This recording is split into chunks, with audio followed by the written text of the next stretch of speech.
My name's Clara.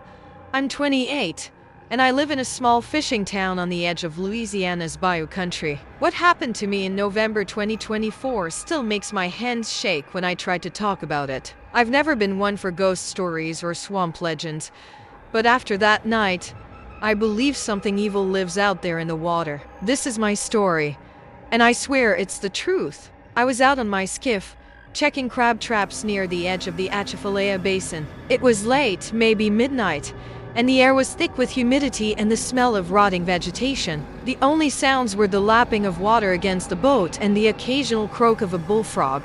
I'd done this run 100 times, so I wasn't worried, even though the fog was so dense I could barely see 10 feet ahead. Then I heard a splash, too big for a gator or a fish. I cut the engine and listened. Silence, except for a faint, rhythmic gurgling, like something was breathing underwater. I grabbed my flashlight and scanned the surface. The beam caught something.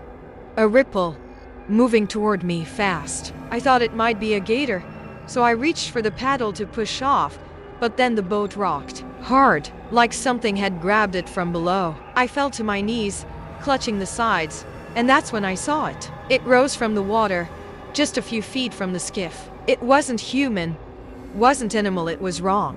Its body was slick and bloated, like a corpse left in the swamp too long, with patches of slimy, greenish scales. Its head was too big, lopsided, with a mouth that stretched too wide, filled with needle-like teeth that glistened in the flashlight's beam. Its eyes, God, those eyes were milky white, bulging, and they didn't blink. They just stared, locking onto me like I was prey. The air turned sour, like sulfur and decay, and I gagged. It let out a sound, a wet, choking wail that felt like it was clawing inside my skull. I couldn't move, couldn't scream. My body felt like it was sinking into the boat, heavy and useless. The thing reached out with a webbed, clawed hand, its fingers twitching like they were tasting the air. The water around it churned, and I swear I saw other shapes moving just beneath the surface, like it wasn't alone. I don't know how I broke free. Maybe it was the sheer panic, but I grabbed the throttle and gunned the engine. The boat lurched forward,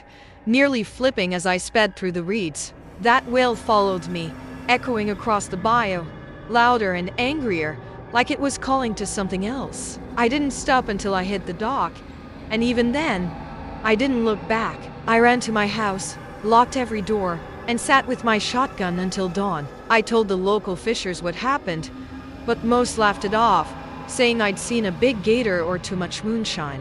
One old Cajun, though, didn't laugh. He just looked at me, his face grim, and said the bayou has been wrong since the old oil rig stirred up the deep water decades ago. He said things live down there, things older than the swamp itself, things that don't like being disturbed. I haven't gone back on the water since. At night, I hear splashes outside my house, even though I live a half-mile from the shore. Sometimes I smell that sulfur stink, and my windows fog up with no reason. Whatever it was, it knows where I am, and I'm terrified it's coming for me.